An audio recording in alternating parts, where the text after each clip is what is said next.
Welcome to the second biennial election forum at the University of North Georgia. My name is Carl Cavalli, as many of you may recognize.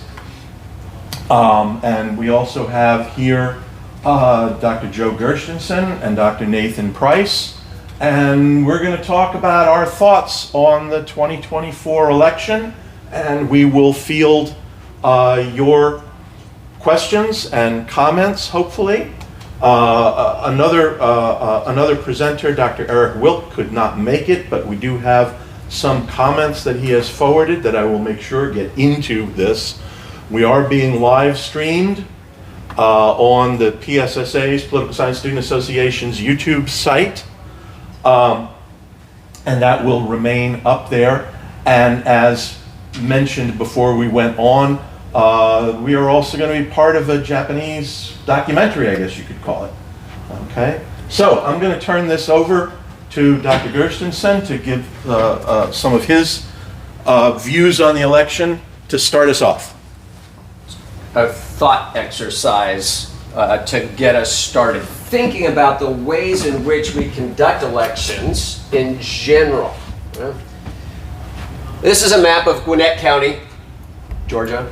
Right, for those of you who are not familiar with Gwinnett County, kind of between here and getting to Atlanta, I guess is a good way to put it. 1 million people, approximately, big county, all right? Divided up into all these little pieces known as precincts. How many of you have looked at your voter registration on my voter online, or your physical voter registration card? And you'll see, here's the name of your precinct. Right? That's what we're talking about here, these little pieces, and that's where you have to go, maybe you have to physically go vote, depending on how you do it. Let's, for the sake of argument, say we're talking about electing the sheriff of Gwinnett County. Okay? And we have decided to elect the sheriff by giving each of these precincts, these geographical units in Gwinnett County, a certain amount of votes. We'll call them electoral votes. Okay? These electoral votes, the bigger precincts, more densely populated precincts, get more electoral votes, but not directly proportioned to their population. The smaller precincts are a little bit overrepresented in terms of their weight. We hold an election, popular vote, each of the precincts, but those popular votes aren't being cast directly for sheriff. We're choosing from each of those precincts electors, individuals that will be the ones that actually go to Lawrenceville, okay, the county seat, and go to cast actual votes for sheriff. And it is their votes that determine the sheriff. Does it sound like a weird mechanism to choose a sheriff? It is. Right? We don't do it that way, but there is something we do in that fashion, and Dr. Cavalli is going to talk about that a little bit. Okay. Yeah, it's called nationally the Electoral College. Okay, so let's see. We'll bring that up right now. Let's see. We don't need that. Yeah, no, I got it. Okay. Yeah. Just so I can make a easy transition. I recognize many of you. I'm Dr. Carl Cavalli, and I'm here to talk about the Electoral College on the national level. Many people don't know this, but you don't vote for president. You can't vote for president. Okay? What do? You vote for electors who choose the president. Okay? Our founders didn't trust you and me. They didn't trust ordinary people. One of them described us as reptiles.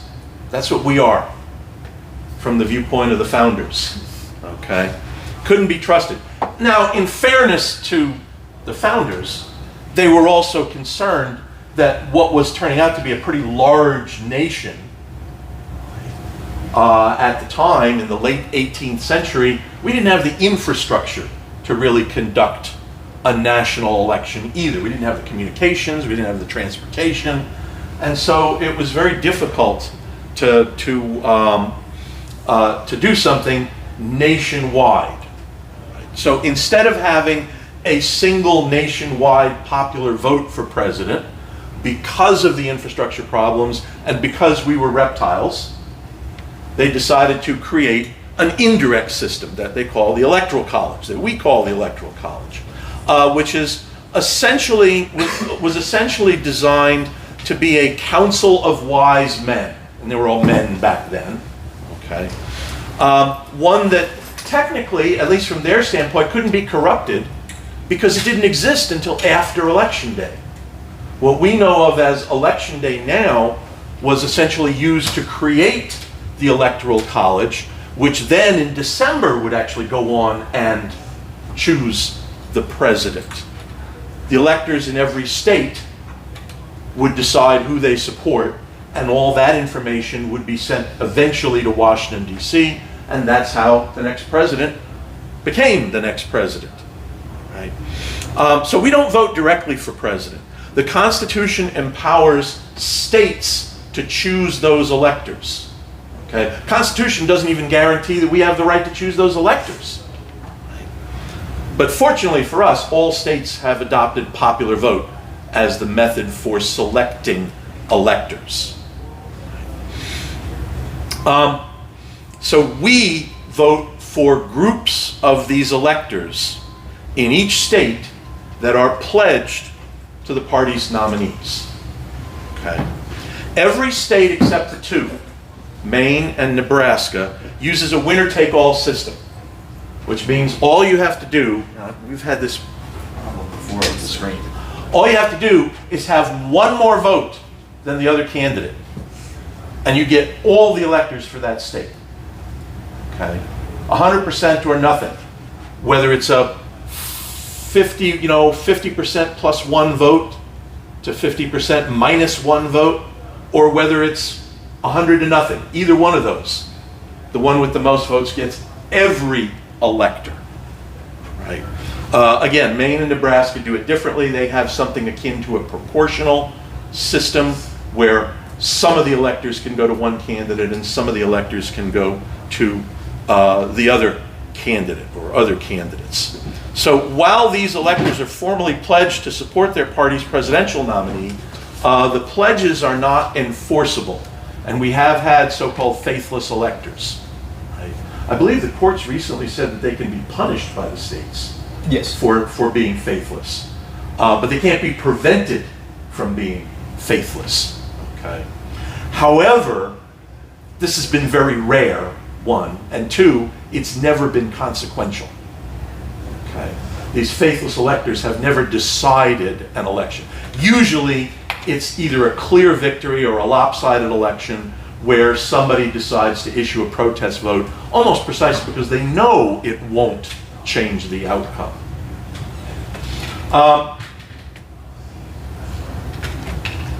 Getting back to that winner-take-all system, okay, and I'll talk a little bit about this and then I'll turn it over. We can just sort of discuss generally what's going on. Because of that winner-take-all system, not every state matters. States that are lopsided in favor, clearly in favor of one party's candidate or another, those states are going to give all their electors to the Electoral College. That party's candidate, all of their electors will go to the Electoral College. Okay? So states where there's a clear favorite don't really matter. Right? California's 54 electors are going to go to Kamala Harris. Right? That's just going to happen. Neither candidate is spending all that much money in California. And that's been the standard because Nothing Donald Trump does is going to flip California. So why bother?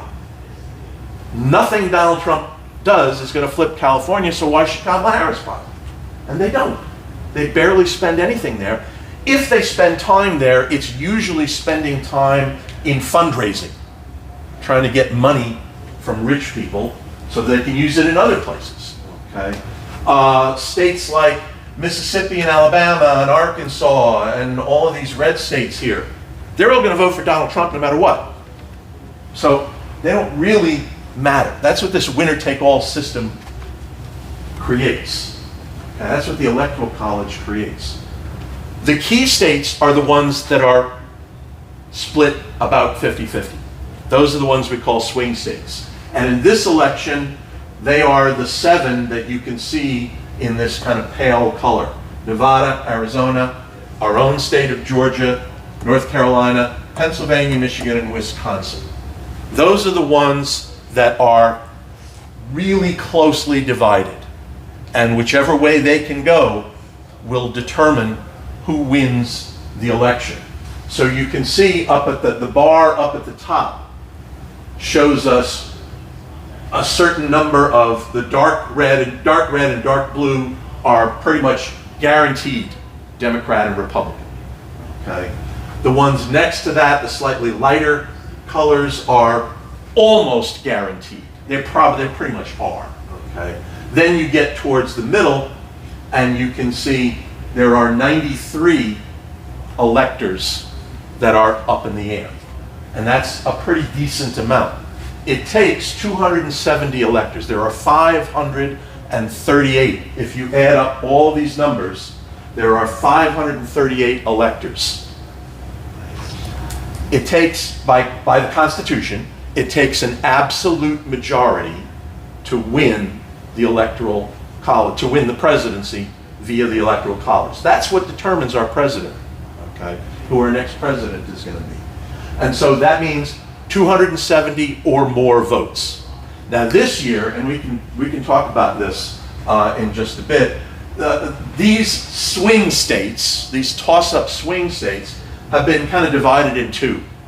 There are what are known as the Rust Belt states, Pennsylvania, Michigan, and Wisconsin, up in the northern part of the nation, or the Great Lakes area, and then there are the Sun Belt states, out west, Nevada and Arizona, and in the east, North Carolina and Georgia.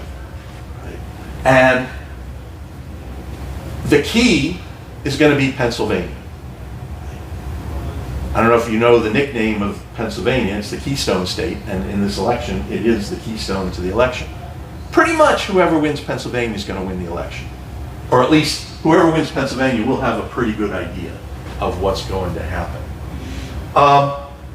One other thing to note about these is that these 3 states up here tend to vote together. They're very similar demographically, in terms of occupation, in terms of socioeconomic status. They tend to vote together. In fact, it's been several decades, I think, since they were split. When was the last time they were split? 1988. So we're going on 40 years now, the last time they were split. Most of the time they vote Democratic. So they voted Democratic as a trio throughout the 90s, into the 2000s. They voted Republican once in 2016. They voted for Donald Trump. In 2020, they reverted all 3 back to the Democratic Party and voted for Joe Biden. Who are they going to vote for this year? Well, that's what we're going to talk about. All right? It's really close. The polls right now give Kamala Harris like this much of a lead in each of those 3 states. In most of them, I think it's less than a percentage point. Okay? So you're talking about millions of votes in each state, and they're just this closely divided. Right? At some point, I had also wanted to talk about the Senate and maybe the House, but I'm going to turn it over to you guys to pick up on where we left off, where we're going. And let me know if you want to bring up any particular. On a very different track. So if we just but that's mine, that shouldn't be there. Okay. So those are the other things that I've got available right now. Okay.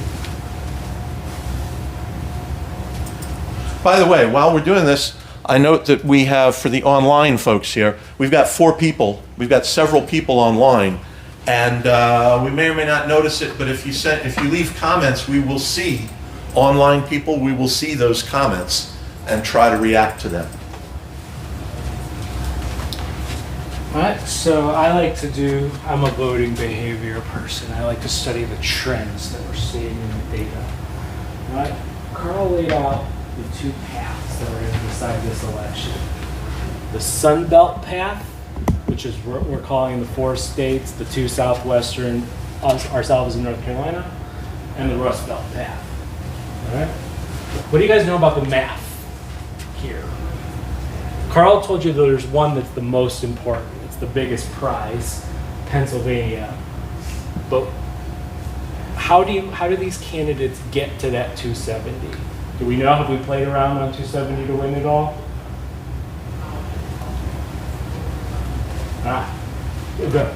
Don't they need both Pennsylvania and at least Georgia and Nevada as well? Pennsylvania, Georgia, Nevada. I would We're both say- gonna need more. Yeah, I would say Pennsylvania plus. 3 states for either one can win it. Yeah. All right, so there's the math here is that if you carry 3 of the 7, mathematically the minority of the 7, they'll win. For Trump, it's the easternmost states, Pennsylvania, North Carolina, Georgia. If he runs the table in those 3, the election's over before Arizona and Nevada even start counting. If Harris wins the Rust Belt, plus that district in Nebraska that Carl talked about, an Omaha district where she's the heavy favorite, she shuts him out before the Sun Belt even matters. So these are these 2 paths here, the Rust Belt and the Sun Belt. And they're different demographically. So I'm going to tell you one of the themes of this election, besides how close it is. The polling has been all over the place. Polling's a guess, guys. Stats is a science, but polling's an inexact science. Why is polling an inexact science? Who's taking stats? There should be a good number. Yeah. Well, this is just from personal experience because I used to have to do door canvassing and phone canvassing, but people just don't want to talk about what they're doing in the election. They'd rather do other things with their day. Absolutely, right? These polls suffer from extremely low response rates. It's below 1% of people participate. And so when you are conducting a poll, you try to get a sample of 1,000, 1,200, you have to call 99 more people for each one person you get. Now, this wouldn't be a problem in and of itself if people answered the call and took the survey at the same rates. But we know that's not the case. Older, white, college-educated women are the most likely to take those polls.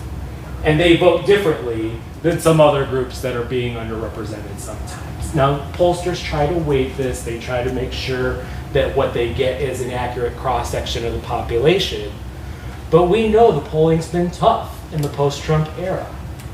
Those Rust Belt states, the blue, they're often called the blue wall. They vote together with the other 18 states Democrats tend to win.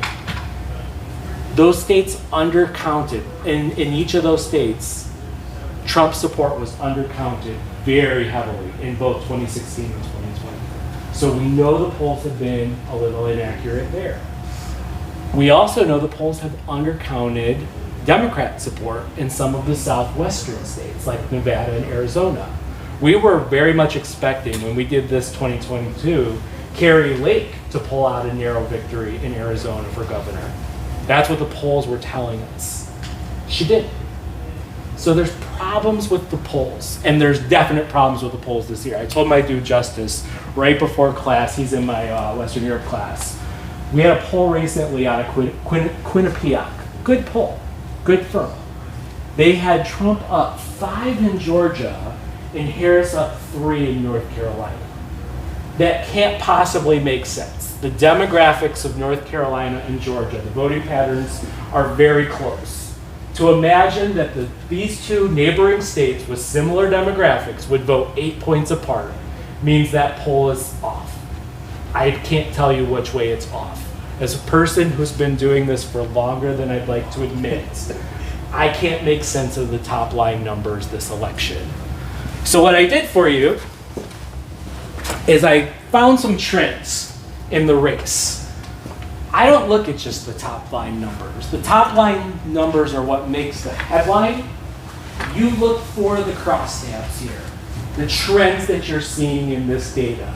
When those survey respondents are broken down by variables that matter, like our race, our age, our education, our occupation, all these variables matter. Trend number 1 in this polling that's causing this is there's fewer higher quality polls this cycle, right? A lot of people have gotten out of this polling game. 2016 and then 2020 nearly broke the polling industry. The Washington Post had a poll come out a couple weeks before the election that had Joe Biden up 17 in Wisconsin. He won Wisconsin by 21,000 votes. And if you can do math, that's nowhere near 17%.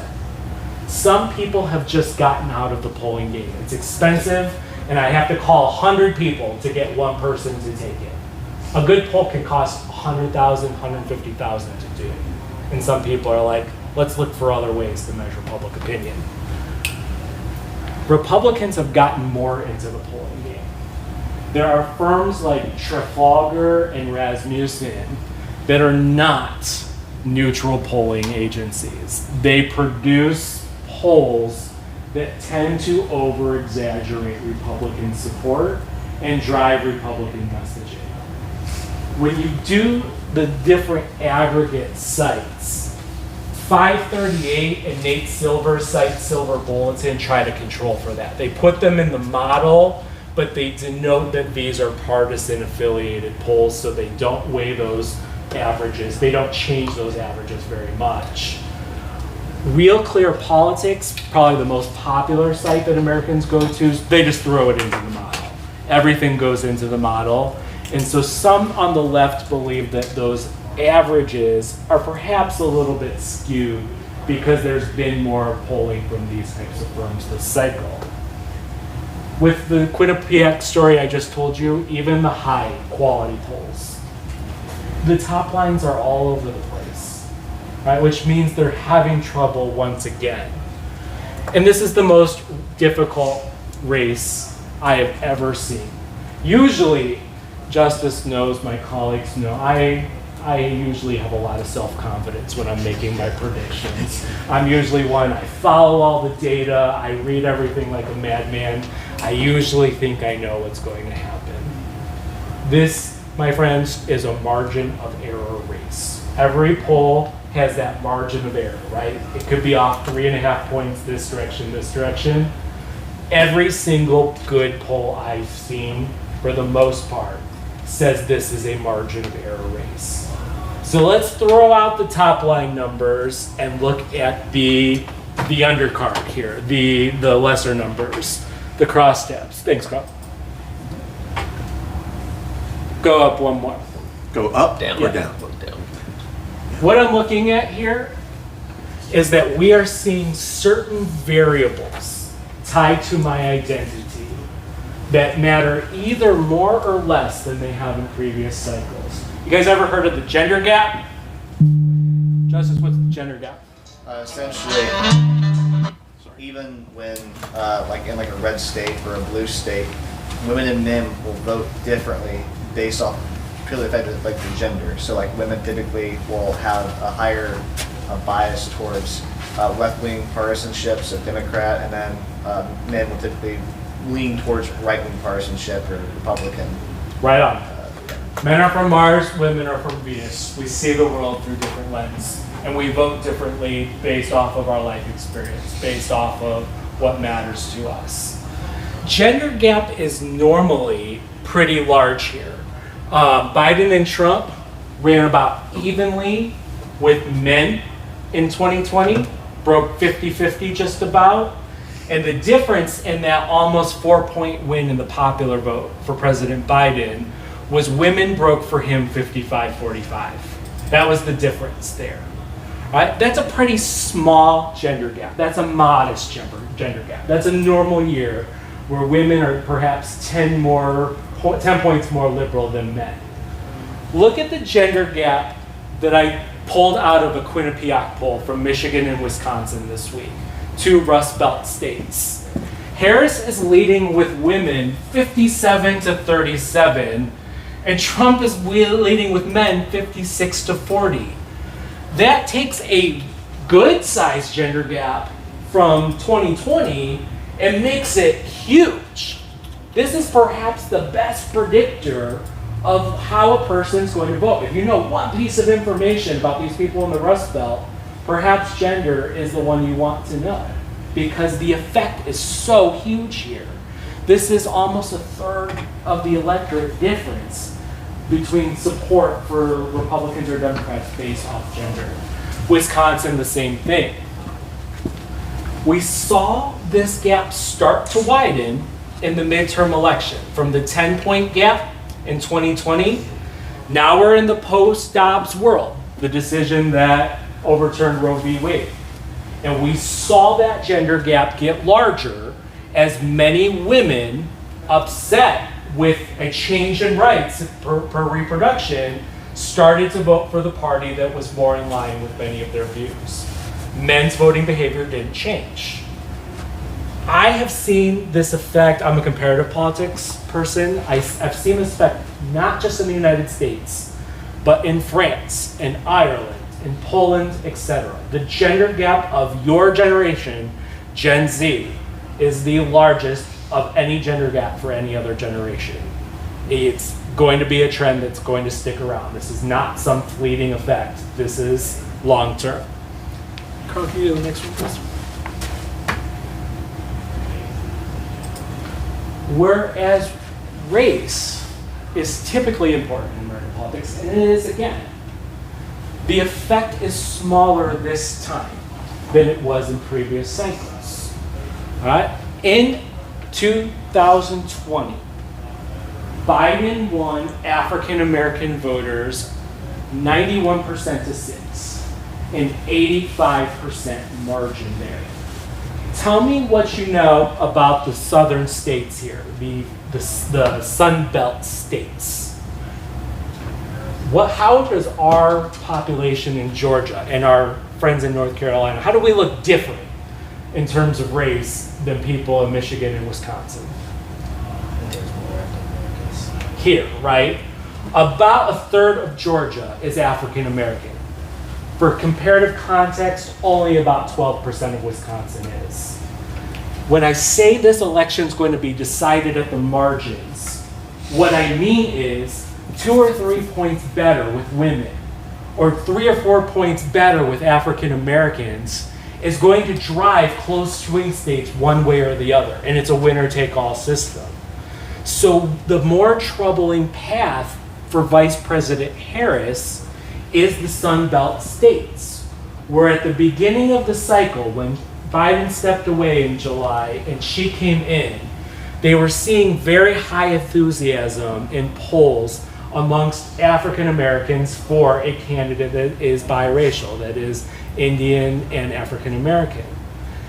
Today, we are seeing fewer African Americans, as in terms of her percentage, saying that they support Kamala Harris than did Joe Biden 4 years ago. Look at this number here. And it started to go down in 2022. In current research, Harris is leading with black voters 80-13. That's still a huge win amongst African Americans, but that is double the percentage of African Americans that Trump got than just 4 years ago. And when you're talking a group that could be 30% of the electorate in the swing states, how much was Georgia decided by? 15,000. Oh, about 11,000, right? That is a huge shift.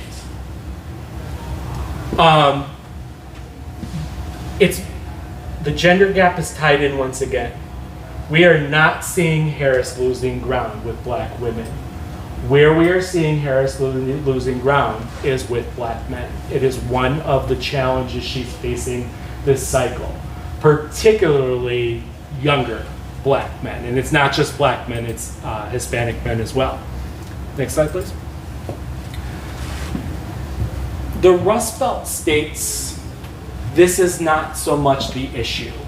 And so obviously there are a lot of African Americans in places like Madison, Dane County, and Milwaukee County.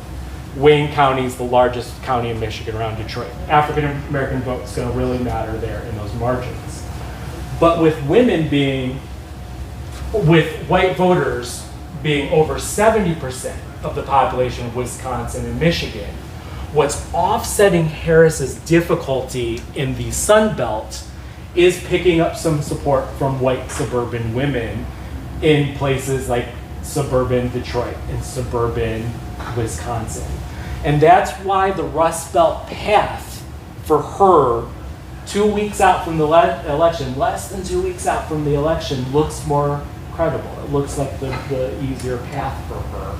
Not an easy path, because this is a margin of error victory, but that's why she's focusing the disproportionate amount of her attention on those states, even though she is in Atlanta right now.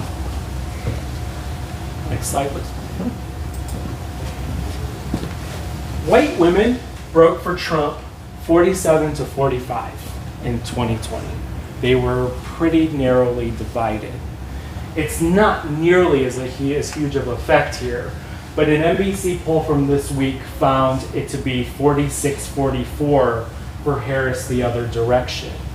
All right, so that's only a 4-point change, but when you're in a margin of error race, white women are a big share of the electorate in states like, well, in every state, but in states like Pennsylvania, Michigan, Wisconsin, they're a lot whiter than they are here. All right, and that's what's making that path a little easier for her. Next slide, please. So how do campaigns reach these voters? All right, well, you guys know the annoying ads that you see, every ad if you're in Georgia. I watched football games this weekend, it was every ad. Normally during a football game, it's Bud Light commercials, right? And Papa John's commercials. I a lot of times think those commercials are annoying. I can't wait to go back to them, right? Like just normal, I'm a dude watching football, sell me some beer, sell me some chicken wings, right? There is not a randomness to here, what ads you're seeing based off the programming you're watching. It is targeted to the audience that's watching that program.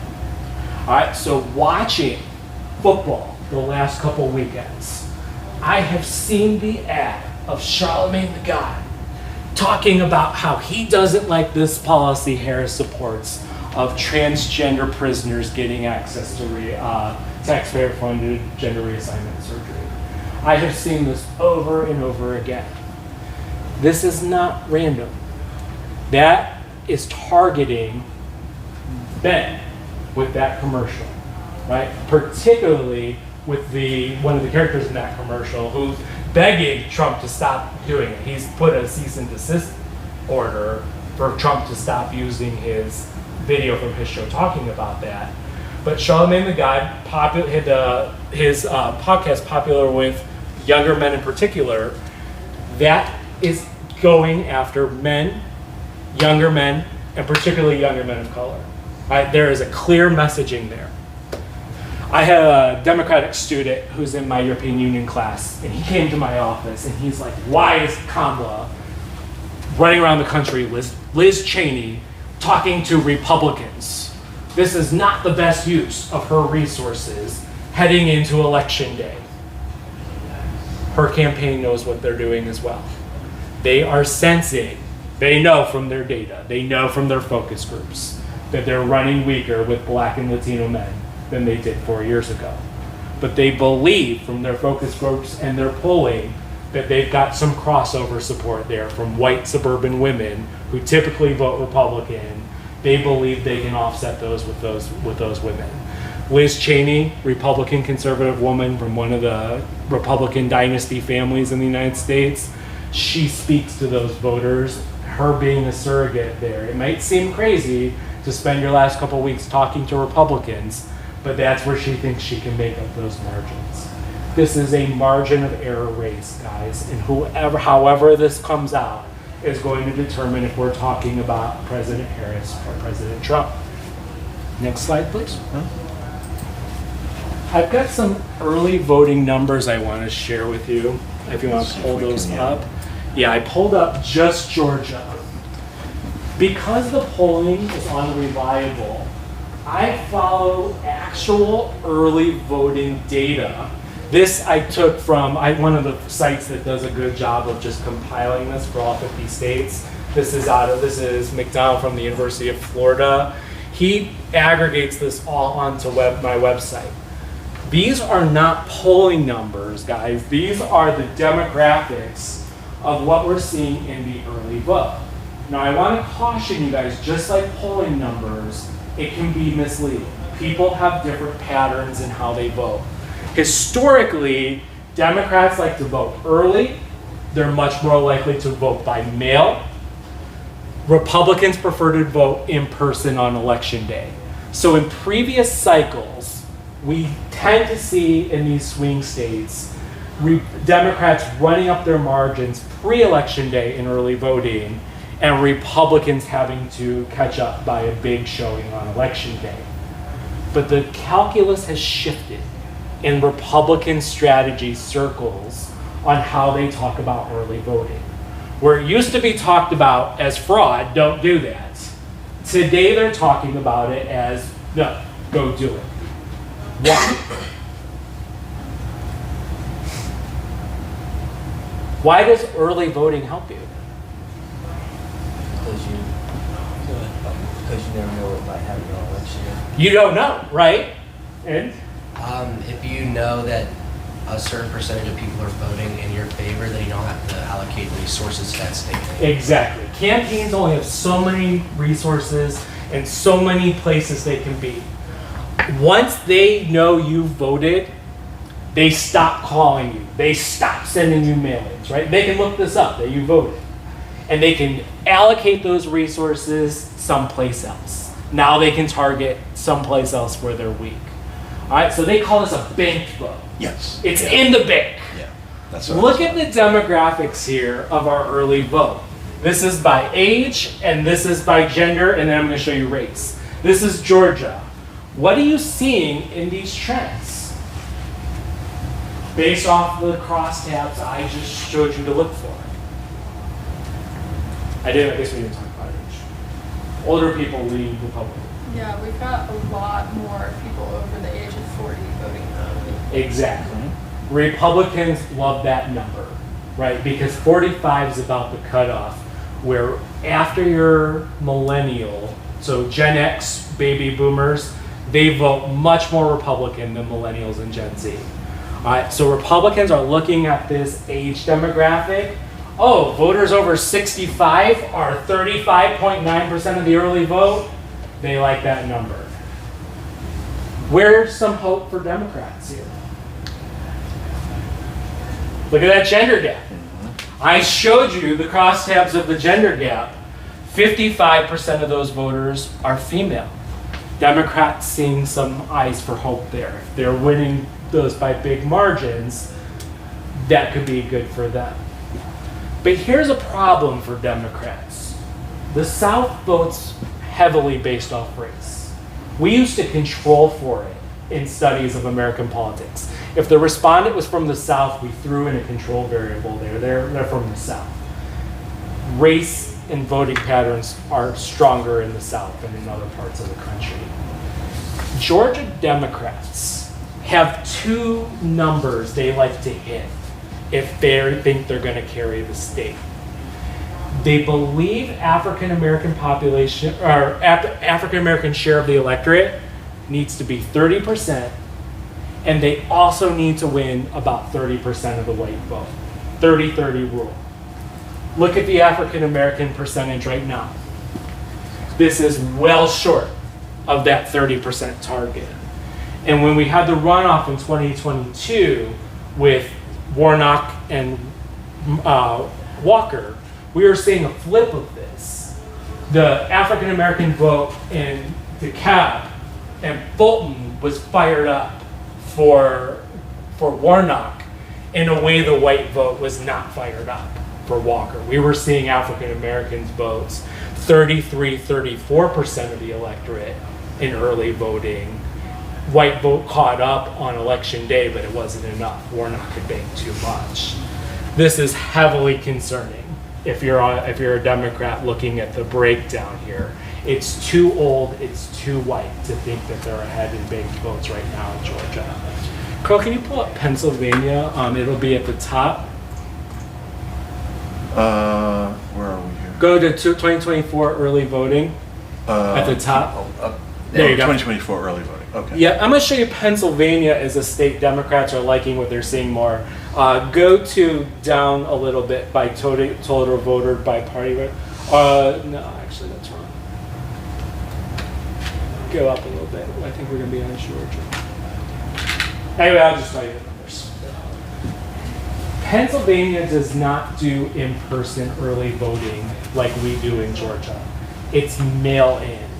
Right, so you have to request a ballot, they send it to you, you mail it in. Pennsylvania Democrats believe they need that number of mail-in early vote to get to a firewall of 500,000. Last I checked, they were about at 400,000. So that trend looks a little bit more favorable, but it's still very close to the target there. All right, so we're gonna, I encourage you, go on the site, play around with the different states, and you'll get to see. We got Pennsylvania up there now. Yeah. Okay, so you can see here, Democrats total voted 683,309. They've run up a margin there of about 300 and, what is that? 360,000. They also believe that those unaffiliated voters who choose to vote by mail break 70-30 Democratic. So you can put in about maybe another 50-60,000 there based off of you count those. So they're nearing that target. They're circling that target. We also saw huge early voting in the first day out of Wayne County, Michigan, that Democrats were really excited about because Wayne County there are over 1 million voters there, and that's where they need to run up their margins to offset Republicans' advantage in the rural counties and then when you get up to the UP. All right, so no prediction this time. Watch the crosstabs, watch where the returns come in. All right. Yeah, I'll go to my.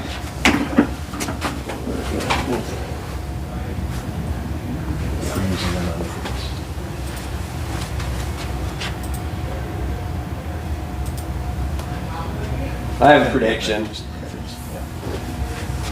and it's not about who wins. Regardless of whether it's Trump or Harris that becomes president, I have a prediction about who's losing. Not who, what. And that prediction is American democracy is losing in this election, and this has been a trend that we have been seeing. So, not here are the battleground states, swing states, whatever you want to call them, right? Not here are the crosstabs, who's voting which way. What's happening to our country on the whole and the quality of our democratic system, small d democratic, not the Democratic Party, right? And this for me is the most concerning aspect. Yes, I'm a political scientist. Believe it or not, I have opinions about politics, right? Is the fact, is kind of how we view elections as a population and the battles that are being fought, new battles over elections, attempts to suppress voter turnout, create new rules that work against individuals participating in politics. Talk about one or two of those. Threats to election officials, right? Hey, they're just there trying to be a good citizen, working the polls or counting votes, and they're being threats against their lives, right? Legal challenges. Anybody think this election's going to be over on election day? Yeah. If you do, you got another thing coming. I strongly suspect, right? So I'll make that prediction as well. This is not going to be over on election day. Misinformation, disinformation associated with elections, and this has obviously been a trend. It's much easier to engage in misinformation and disinformation now with the communications technology, right, environment, and overall faith in elections. All of these things, troubling trends. Georgia, okay? And, I have separate sources, I'm not going to show them all here. Any registered voter in Georgia can challenge the voter registration status of any other voter in their county. Okay? And we've seen this occurring, right? Over 63,000 Georgians have had their voter registrations challenged, and just about 1%, slightly less than 1% of voter registrations have gotten tossed, but it's being used as a tactic to take up time, to force these officials to deal with it. Right? 2022 challenge to 37,000 voters in Gwinnett. 5 in 10 of the staffers at the elections office in Gwinnett had to spend their entire time, all day, every day, 6 days a week for multiple weeks, just addressing those. Right? Instead of being able to do their jobs, if you will. Right? Some headlines here. Bulletproof vests, snipers, and drones. Election officials beef up security at the polls. Right? Amid a hostile environment, we're seeing this. Election officials prepare for threats with panic buttons, bulletproof glass. This is, we're running an election, and these people are having to worry about having a panic button because the threats from, hey, I'm sitting here and, yeah, here's your ballot, go vote, and worried about what's going to happen. Cobb County's election director, motivated to act after hearing one of her poll workers describe being confronted during the state's presidential primary by an agitated voter who had a gun. Right? These are troubling trends, if you ask me. Again, forget who wins, what is going on with our elections, how people approach these, how they're conducted. Right? Is this going to be over on election night? No. Right? Both the Democratic and Republican camps have been assembling teams, legal teams, numbers of attorneys, particularly in these battleground states, to wage challenges to results, right? Whether that be, voter fraud, or officials refusing to certify results, you're guaranteed we're going to see some of this, right? Legal battles over the election, which then start undermining how we feel about elections. Public Affairs Council. Why are Americans so worried about the legitimacy of balloting? 63% of the public thinks misinformation will be a major factor in the elections. Right? We Americans may be naive about some things. We're not particularly naive about the existence of misinformation, disinformation. We know it's there. We recognize it and understand that it is impacting our elections.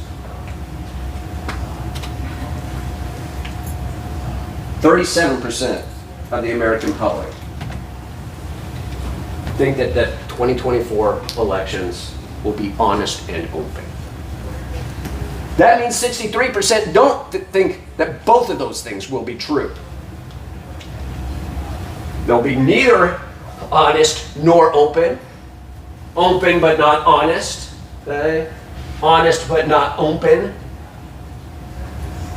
Well, some real concerns about the elections. Faith in elections. I know I'm going through this pretty quickly, but we want to give you some time to ask questions.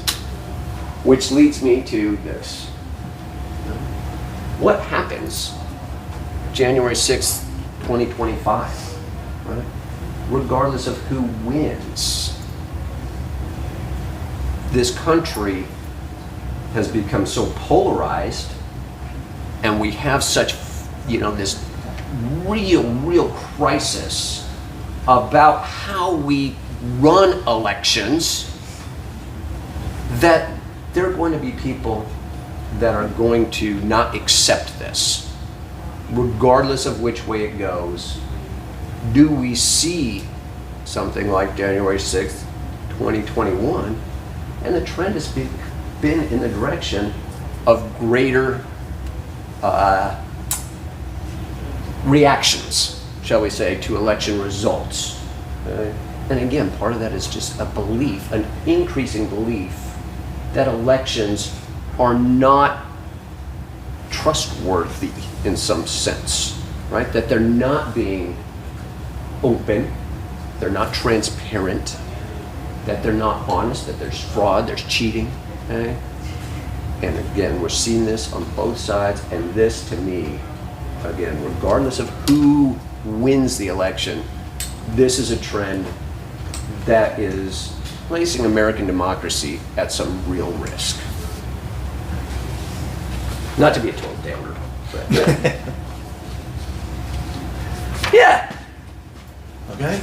I'm gonna, as I mentioned, our colleague.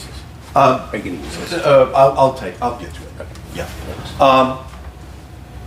Our colleague, Dr. Wilk, could not make it today, but he did send me a few comments about the upcoming election. Then, if I could, I'm gonna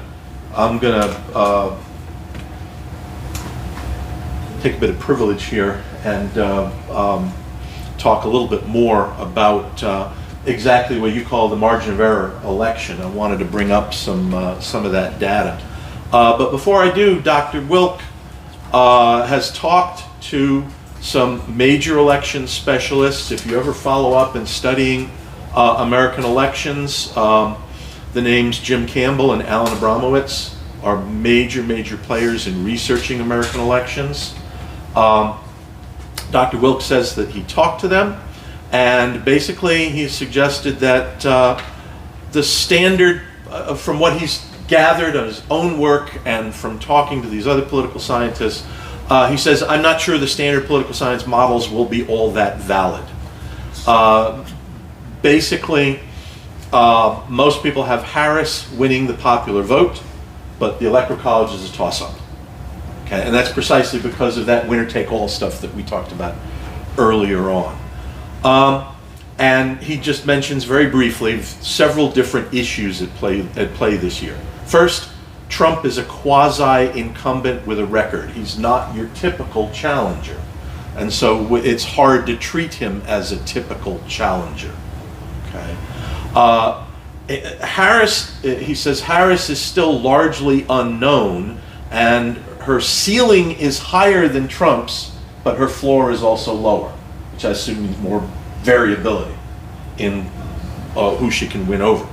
And then third, this year the campaign actually matters compared to previous years when most variables were known by Labor Day. And that gets, I think, ties in perfectly to that notion of a margin of error election. Now, I'm going to move a little bit away from what you were talking about with public opinion polls. I'm going to take a little bit more favorable view of public opinion polls. You should not, I will start though by agreeing, you should not, especially in a big election like this, ever accept a single public opinion poll as the truth, okay? Because they all have margins of error. We talked about the details. They can swing wildly, sometimes from week to week, okay? But polls can be aggregated, okay? Which is to say, you can take several polls and add them together or average them and come up with a snapshot of what's going on. And so I wanted to pull up some of the latest information on the candidates and what the polling suggests right now. Okay, basically as we are speaking. Let's see if I can zoom in on this just a little bit so we can get a nice big good picture. And so these are, you've probably seen these in a lot of different newspapers and websites, etc. These are poll aggregations. In other words, they take individual polls, that's what these dots are, and they produce an average of the polls. And right now we see the average puts Kamala Harris nationally that much above Donald Trump. She had a bigger lead a month ago. It has shrunk.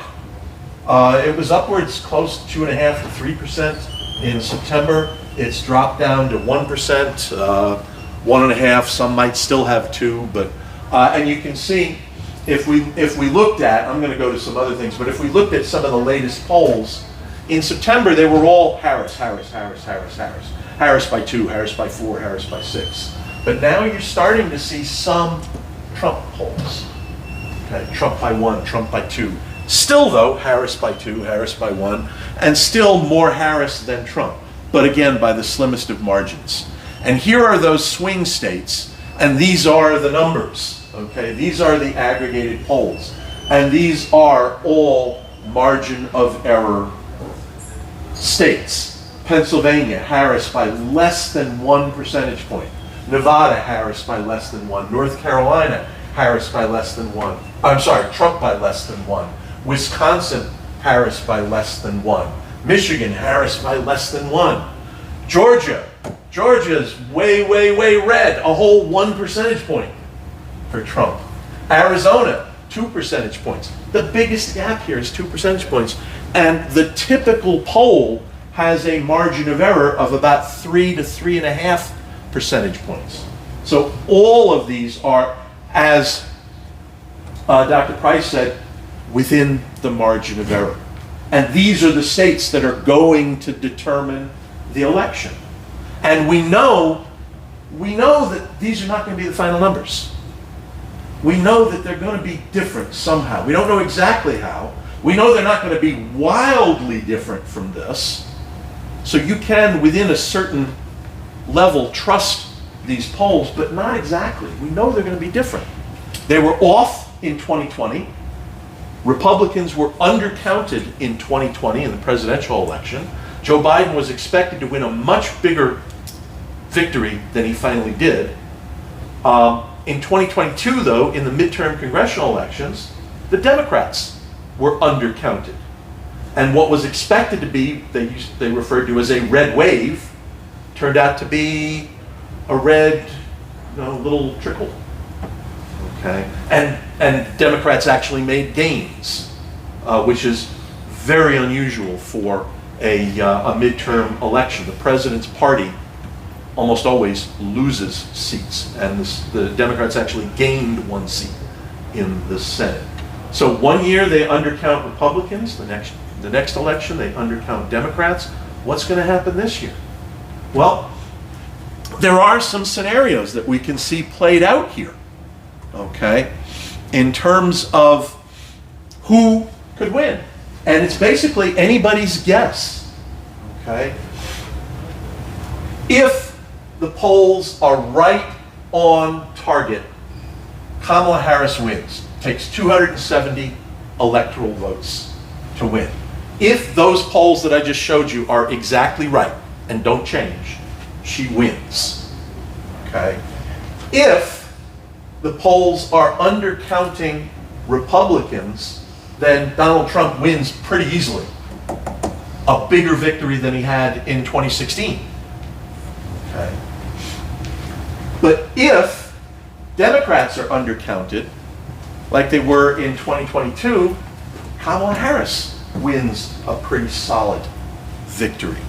And so it really is a toss-up. Now, does that mean these polls are useless? No, it doesn't mean they're useless. It means they are telling us that it can go either way. That's what we know right now. Okay. We want to turn it over to, let's start taking some questions and soliciting comments. What do you all know? What do you all think about what's been going on? Yeah. I have like a kind of a question too, but I know a lot of people are bringing up how single issue voters are going to influence this election a lot. And I'm just curious, like, because when we talk about gender gap and then also like people who vote by race, I think it's like recently, especially with like some geopolitical issues and then even with Roe v. Wade, like, do you think that would, like, we're gonna see more people voting Democrat because of that, or like you still, I'm not really sure, but one of the states on that blue wall that's very problematic for Vice President Harris is Michigan. And that's because there are hundreds of thousands of Arab American voters in Flint, Michigan, in Dearborn, that typically break very heavily for Democrats. And Rashida Tlaib, who's a congresswoman, one member of the squad, she has not endorsed the candidate, and there's a whole unaffiliated movement that doesn't support either side. And so just when you're talking about a single issue there, if not for what's happening in Gaza, you could expect a pattern similar to 2020, where Michigan being the largest margin of the three. I think Pennsylvania looks better for her than Michigan because of that. So women may be breaking left, young men, young Hispanic men, young African American men breaking a little bit more right. Whatever the issue is, whatever's driving that, I think it just remains to be seen how it all shakes out. It's a great question. Yeah, I think over the last couple of elections, ever since the Dobbs decision, abortion has been a single issue that Democrats have tried to push as more and more states try as the issue of abortion has been pushed back to the states from the federal government. We've seen many states try to enact stricter and stricter limitations, and Democrats have tried to play on that because it is a topic where I think most of the American public over recent polls, over the last couple of decades, have been shown to be more pro-choice. And so Democrats, I think, use that as at least partly a winning strategy in 2022, and they're trying to do the same thing now as well. On the flip side, I think that the immigration issue is one that has been very much front and center as part of the Trump campaign. Yeah, I think you've seen for Republicans, it's been both the immigration issue and some cultural issues like transgender rights. They have played those up very heavily. I'm sure we talked about the commercials that you've all been bombarded with, the advertisements that you've all been bombarded with. The vast majority of those deal with immigration and Republican ads talking about illegal immigrants committing crimes, for example, and talking about transgender individuals. Whereas most of the Democratic ads have talked about pro-choice issues and have talked about just basic democracy issues too. Correct me if I'm wrong, because I've been trying to watch like every single mainstream media source I can and try to hear all the misinformation that I can, I guess. But did young male voters break a record this year with registration? Like nationally? In the Or state of in Georgia? I don't know. I don't know if there's been any record. I mean, I know there's been a big outreach, as we talked about before. the two candidates are really going in completely opposite directions in trying to build up support, with Donald Trump and the Republicans reaching out to young males and Kamala Harris trying to reach out to females. We know after Taylor endorsed, there were hundreds of thousands. Yeah. I don't know. I didn't hear about the young male story, but I'm not sure. You think that the overall like kind of militancy of like the voter bases now has anything to do with like an overall increase in like right-wing populism in like the rest of the world? Yeah, I mean, so we have the comparativist here. This is not a uniquely American phenomenon in terms of right-wing populism having really gained traction, and I think there's no question about it, but Yeah. Justice knows, he takes my class, that Europe is always 10 years ahead of us. We like to think we're the trendsetters, but actually what happens in continental Europe shows up here and a lagging. Populist parties like Rassemblement National have been dominating French politics for 20 years. The center-right Les Républicains collapsed. They used to be the dominant party. They got fourth place in the parliamentary snap elections this summer.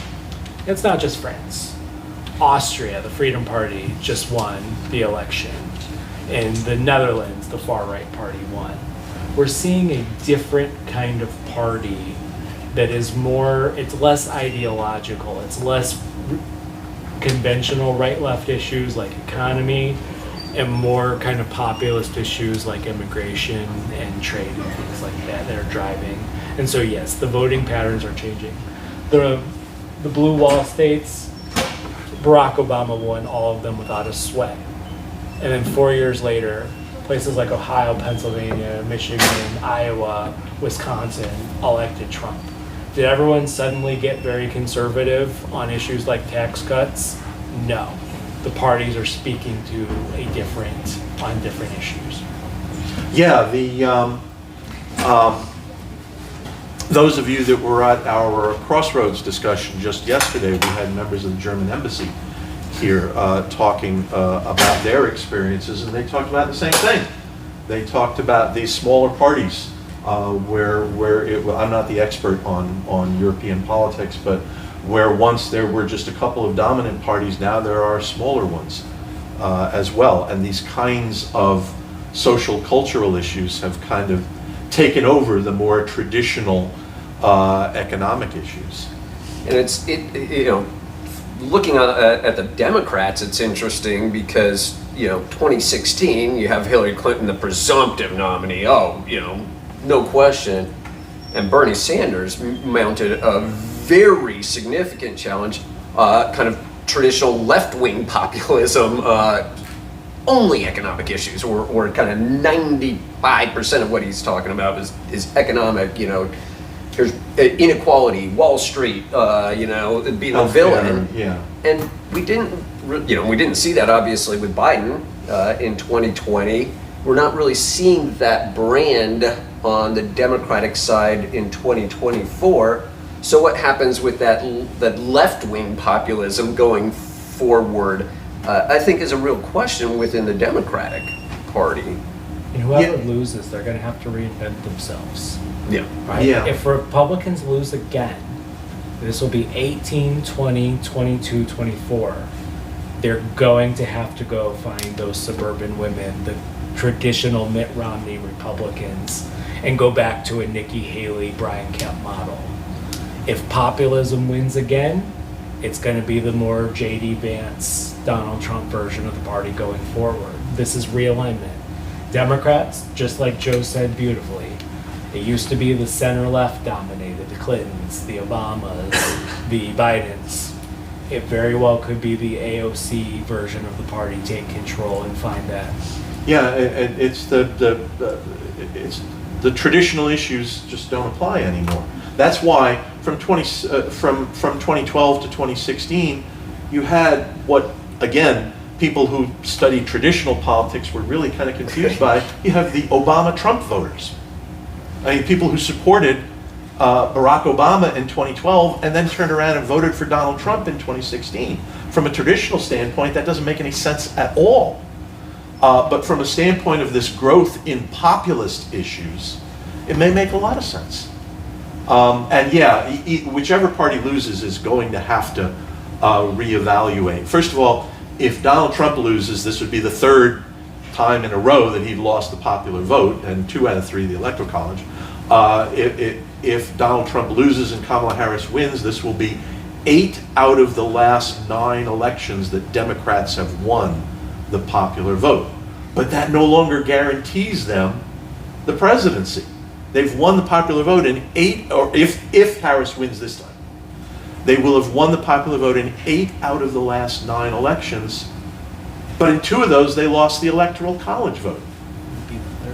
Yeah, and this could be the third time that they win the popular vote and lose the Electoral College vote. That's entirely possible this year. And so Democrats are going to have to figure out. One of the things that actually, this brings up something, one of the things that we didn't talk about here that comes to mind is, I'm trying to remember the term that's been used, but Republicans are more strategically advantaged in where they live throughout the nation. Democrats tend to be concentrated in urban areas, in big cities. And so I could show you, if I had time, I'd bring up maps that I have shown my classes before, where you see sort of percentage votes by party. And what you'll see is, in New York and Los Angeles and Chicago, you see these huge towers that are all blue, these 3-dimensional maps, these huge towers that are all blue. What does that mean? It means Democrats are winning overwhelmingly in cities. But all of the places that are 55-45, they're all red. Republicans are better spread throughout the country. And so smaller numbers of Republicans can go a longer way. And that's the winner-take-all system there again, too. And that's part of the reason why Democrats can keep winning the popular vote in the presidential election, but more and more they're likely to lose the Electoral College vote. Because they're winning in places like California and New York, where they're running up millions and millions of votes, but those millions and millions of extra votes don't matter at all. Because Republicans are winning Georgia by 11,000 votes. Or, you know, we won, we saw Georgia go Democratic by 11,000 votes in 2020. We might very well see it go Republican by 11,000 votes in 2024. And so a lot of states are going red that way. They have just enough votes to get by. If we were writing a new constitution today, there's no way such a thing as the Electoral College would ever come to exist. It's fundamentally anti-democratic in terms of our conceptualizations of democracy now, but we're not getting rid of it because it would require a constitutional amendment, and you know, that's hard to do. And there are certain states, and clearly the Republican Party, that this system is working better for them than a popular vote would be. So kiss that goodbye for the future, folks. Yeah, there is a movement called the National Popular Vote Movement, which is trying to get states to agree that whoever wins the popular vote will get their state's electoral college votes, no matter how the state votes. And as I mentioned at the beginning of this, states are allowed to do that. They're allowed to give their electors to anybody, regardless of how you vote in the election. So there's a movement to essentially bypass the electoral college. Whether that's going to happen, I don't know, and I'm very skeptical. And of course, the fact that a state agrees to do that now doesn't mean that that state won't turn around later on, especially when their state residents rise up in anger because their votes are being ignored because the state gives their electors to the other side when their state voted for this side. So yeah, the electoral college is going to stick around for quite a bit more. Now, there is some logic to the idea that some majorities are better than others. You do want, the Electoral College was designed to sort of make sure that any majorities are broader nationwide majorities, so that they're not concentrated in just a few areas. But we've grown so big that we've really outgrown that. But again, yeah, because it would require a constitutional amendment, it just is not going to happen. It's 12:21 according to my watch. Some of you probably have classes after this, and you get to hear. A lot of you get to hear the three of us in other classes anyway. So get tired of our voices. Thank you all for coming. I hope we've been able to give you a little bit of useful information. And hopefully we'll be doing this every couple of years. So check back in 2 years and see if we're doing a 2026 midterm election forum. Thank you all for coming. Thanks.